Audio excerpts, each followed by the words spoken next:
Hey guys, it's Jean-Claude, and today is the last deck of this box, and it's going to Vault Boy 81. Good luck to you, sir.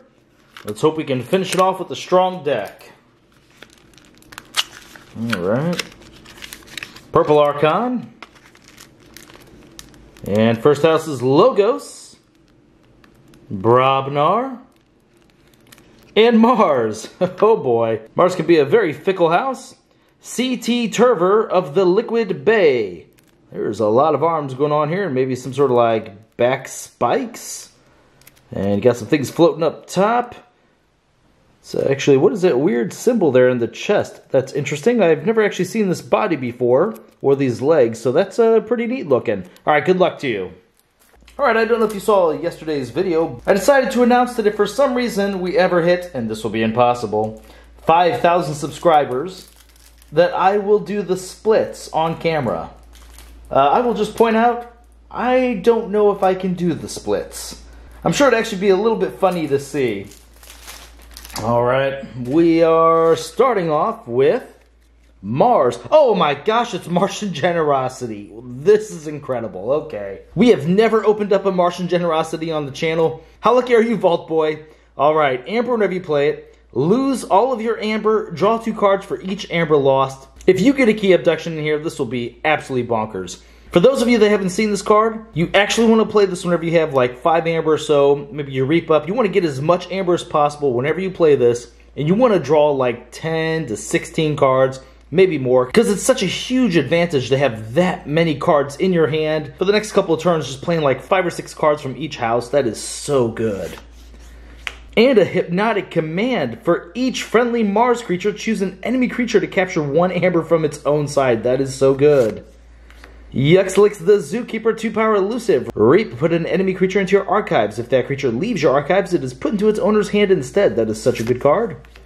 Orbital Bombardment. Amber whenever you play it. Reveal any number of Mars cards from your hand. For each card revealed this way, deal 2 damage to a creature. Oh, it's going to do a lot of damage in here.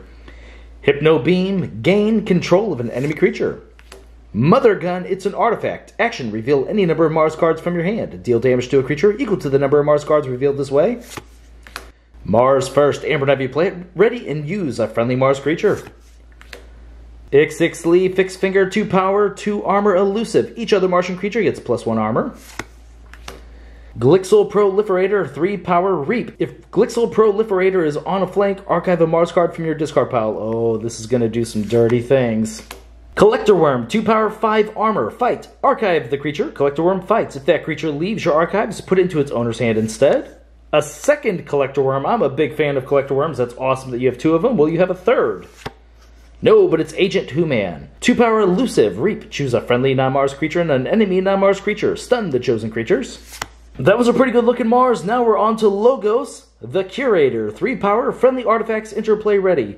I've never seen a good The Curator deck. You at least have a Mother Gun so far, so that's at least 1 artifact that can interplay ready. Oh, here we go. Seismo Entangler, it's an artifact. Action, choose a house. During your opponent's next turn, creatures of the chosen house cannot be used to reap, so that goes good with the Curator. Immediately being able to prevent your opponent from reaping with a particular house is always good. Remote Access, Amber whenever you play it, use an opponent's artifact as if it were yours. Wild Wormhole, Amber whenever you play it, play the top card of your deck. Standardized Testing, destroy each creature with the lowest power and each creature with the highest power. Professor Sutterkin, hello, 2-power reap. Draw a card for each friendly Logos creature. A second Professor Sutterkin. Okay. Come on, give us a third. Give us a third. Oh, it's not. Poke, 1 Amber whenever you play it. Deal 1 damage to an enemy creature. If this damage destroys that creature, you draw a card. Pip, 2-power. After an enemy creature reaps, stun it. Helper Bot. Oh, whoa, okay. Helper Bot's pretty good. If we have a way to generate a lot of Amber inside of Logos, this gives us another way to play that Martian Generosity without having to have a lot of Amber on a Mars turn. Helper Bot's 1-power play. You may play 1 non-Logos card this turn. I have a feeling you're going to do a lot of good in this deck. Igor, we even now have a way to search even harder for that Martian Generosity. 2-power play. Look at the top 3 cards of your deck, add 1 to your hand, and discard the others. Cutthroat Research, Amber whenever you play it. Steal 2 Amber if your opponent has 8 or more Amber. Now, oh my god, what is this deck? This is pretty cool. We have a Might Makes Right. Amber, whenever you play it, you may sacrifice any number of creatures with total power 25 or more. If you do, forge a key at no cost. Not only do you get the Amber, but you have a chance at a free key here. If I remember correctly, there was a bunch of 2 power creatures in Logos. Yeah, so 3 with the Curator. And I think we had the same inside of Mars. We didn't have any big Dominators or anything. No, so a bunch of 2s and 3s. We need a big Brobnar here. We need Lollips, we need Groggins. Give us some big power creatures. The War Chest, it's an artifact. Action, gain 1 Amber for each enemy creature that was destroyed in a fight this turn. Oh my lord, the flex. Choose a ready friendly Brobnar creature, exhaust it, and gain Amber equal to half its power, rounding down the gain. Oh my gosh. Give us big creatures, come on. 2 cards that can completely abuse them. Grunt Buggy!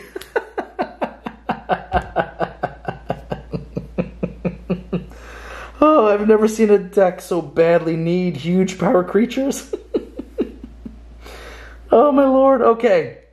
Grunt Buggy is an artifact. Amber, whenever you play it, your opponent's keys cost +1 Amber for each friendly creature with power 5 or higher. Your keys cost +1 Amber for each enemy creature with power 5 or higher. Okay, we have no 5 or higher power creatures in the other houses. Whew, it's all going to rely on you, Brobnar. And we are, what, is this the 4th card in. Big creature. Big creature.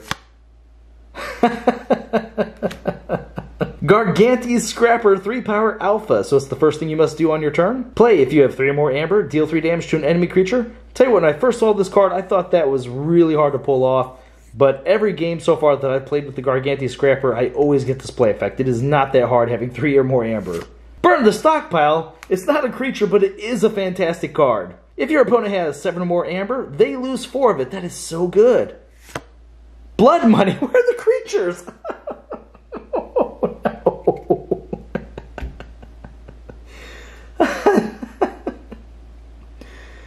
no. Okay.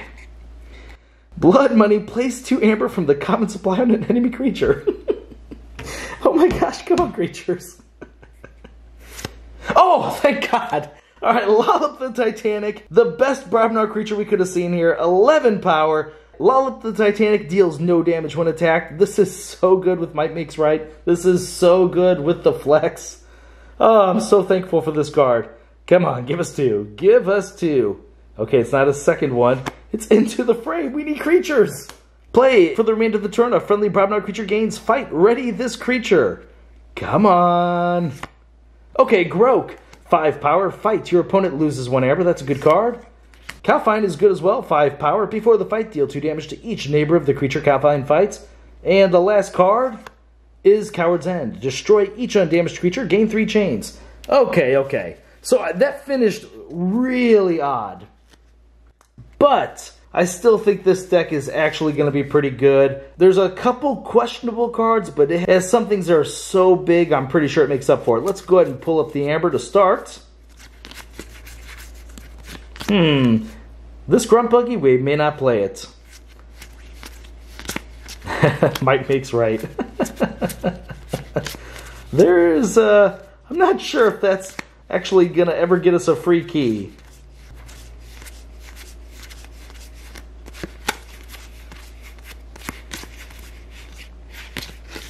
Overall, it's a little bit less Amber than some of our other decks, but I think it still has some good things going for it. Alright, so we have 1. Pretty sure this card will typically get us 2 Amber from our opponent, but we're just going to count as 1 for now. We're going to be a little conservative with this. So that's 2, 3, 4, 5, 6, 7, 8, 9. I'm not going to count that. 11. Okay, so we're ultra conservative with that count. 11 is actually not too bad because of the little tricks this deck can do. All right, let's go ahead and get our Amber control up here. Cutthroat Research steals Amber, but doesn't actually stop them. Grunt Buggy's typically Amber control, but if I remember correctly, we only had 3 or 4 Brobnar creatures. That's 5 or higher, so we can't actually rely on it. This is a very matchup-dependent card. We'll put it up, but I don't think we're going to count it. Burn the Stockpile. Very nice. Oh, the Flex should have been an Amber card. You know what? We're going to count that as 1 more towards the Amber count. Oh, the War Chest as well. Although the creature count could affect that. Seismo Entangler can slow him down. Agent Human does a little bit of that as well. So Hypnotic Command is going to be really good in this deck because I believe we had a decent amount of Mars creatures. Cutthroat Research, not so much. Grunt Buggy, Seismo Entangler, but Burn the Stockpile is real good. This sort of combination of cards is going to force our opponent to really have to decide what sort of amber they're going to go to. Having a card like Burn the Stockpile makes your opponent want to go higher. If they don't go higher, the Hypnotic Command will definitely punish them. Unfortunately, it's not a huge amount of amber control in here, but it's still interesting. There's something I really want to look at, but let's go ahead and pull up the creatures first.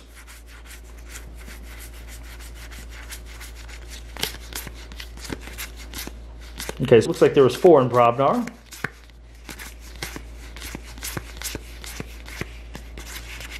Decent amount in Mars. We can maybe count the Hypno Beams. Sometimes this takes a creature from a house you can't use, but you just really need to get away from your opponent.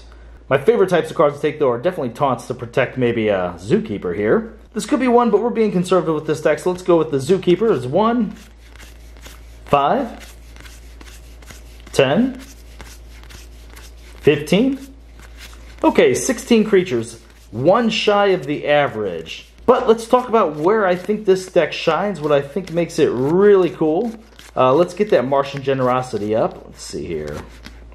I guess I should probably keep some of the creatures up. No, actually, let's just look at Mars as a whole.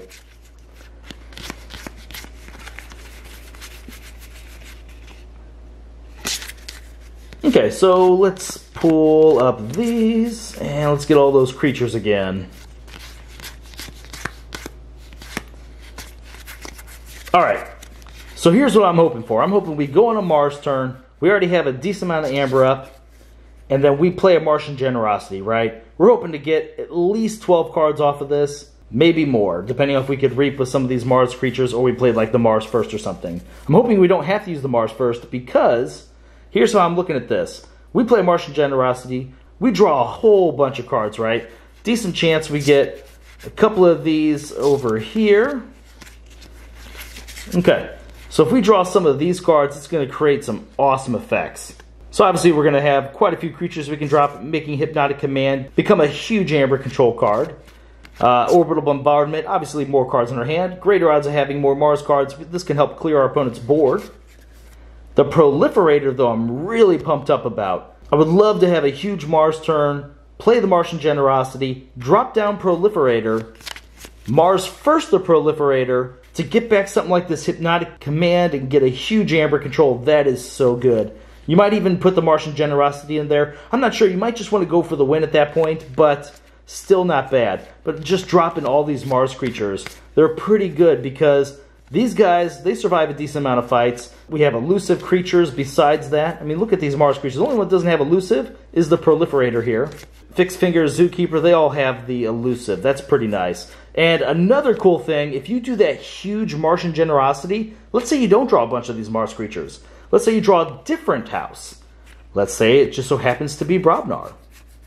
Let's go ahead and get that up, because I think there's something really cool we can also do with the Brobnar here. So a greater odds of drawing into the Coward's End. Maybe we can clear the board. Maybe we don't have to do that though, because if we draw these creatures right here, let's add them up. That's 11, 14, 19, 24. All we need is one creature to survive our previous Martian Generosity turn. And if we have these 4 creatures in our hand, we can actually might makes right and get a free key. That is so cool, guys. I absolutely love that. That is going to be really good. Hey, let's just kind of examine how it would look if we happen to get the Logos turn here. Logos is overall the weaker one, got a little bit of damage. As far as Logos then dropping a bunch of stuff down, it's not that great. I mean, obviously it's pretty sweet. If you can pull off getting like Professor Sutterkins down with a bunch of Logos creatures, which you do have quite a bit of. I think it was 6. Let's count that up. 1, 2, 3, 4, 5. Yes, 6 Logos creatures. So if your Professor Sutterkins can survive, that's a lot of cards too. This deck actually has a lot of ways to draw cards. That's pretty awesome. I love the Martian Generosity, the Professor Sutterkins. I said a few questionable cards like the Grunt Buggy. And then the Might Makes Right, I think you really have to kind of combo into that one for it to be really reliable. But at least it can pull it off. This is a really neat looking deck. It's definitely light on the amber control. I said you almost have to have that gimmick of being able to play the hypnotic command on a huge turn, and then being lucky enough to be able to archive it on the same turn so you can then capture even more later on. Although I guess it does draw pretty fast, so maybe you can cycle through the deck pretty quickly. Igor helps with that. Professor Sutterkins help with that. Yeah, the rating for this deck, it's a really twisted sort of deck. I feel like some games it's going to draw really well and just go explosive, and your opponent's not going to have anything they can do about it. And there's going to be other games where I feel like the deck just isn't really moving that fast. It's not going to be doing too much to progress to the next level if your opponent has like some steals and things to really mess up, say, that Martian Generosity. I think that this is one of those decks where your mulligans are going to be absolutely the most important decision you make almost every game. So because of that, I think the deck is going to rate just a little bit lower. And I'm going to say it's a B-. Gosh, that might be too low. But honestly, I've never actually got to play with Martian Generosity. I've seen a lot of people play with it. I've heard a lot of people discuss all the crazy things it can do. I've never actually had it in my hands to see the absurd tricks I could pull off with it. But this does look like a deck that can maybe use Martian Generosity to pretty close to its fullest. It can't get free keys through key abduction on the same turn, but I feel like you might be able to pull off a might makes right. Alright guys, well thank you very much for watching my videos, and I'll see you next time.